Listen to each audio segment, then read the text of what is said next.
bir vəzirlə mat öyrədəcəm. Bu vəziyyətdə 6 gedişə mat var. Mən ən yadda qalanı deyəcəm. Şah C5, şah burada F6 gələcək. Şah D6, burada vəzir at vəziyyəti yaratmalıdır şahla gördüyünüz kimi. Və Abbasiyanı da tutmalıdır. Abbasiya nədir? Yəni ki, şahların arasındakı bir xana olmalıdır. Niyə? Çünki şahlar axı həm yan-yana qalacaq, həm də bir xana arasında olmalıdır. Çünki şahlar yəni birləşə bilmirlər.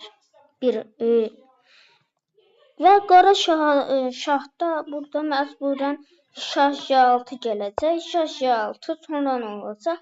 Yəni şah J də gələ bilər, amma şah J6 gəlsə. Şah J7, şah H7, şah F7 gəldikdən sonra şah H6.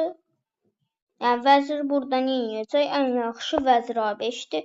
Çünki vəzir A7-dən sonra çarəsiz vəzir H5 bir gedişə mat olur. Bu sayədə 6 gedişə oyun bitir və şah və mat olur.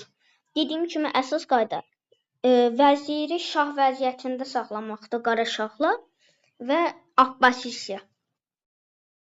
Bu sayədə asan bir şəkildə mat edə bilərsiniz. Başqa vəziyyətlər də var. Yəni burada məsələn burada şah H6-ya belə də gəlsə baxın belə edəndə daha uzun bir vəziyyət olur da. Amma normalda baxın belə də mat var. Daha uzun vəziyyətdədir görülübdür artıq. Sonra belə daha da uzatmaq üçün uzanılacaq gedişlər də var. Belə olur. Məsələn, vəzir artıq buradan H5-ə gedir. Birinci B2-yə və sonradan da şah H6 və vəzir H8 mat. Bu da uzadılmış vəziyyət kimi bir şeydir biraz. Amma ən yaxşısı bu 6 gedişə olan matdır. Burada başqa bir vəziyyət də ola bilər.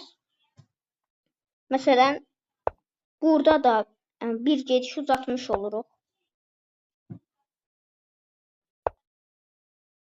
Amma yenə deyirəm, ən qısası məncə ən yaxşı olandır.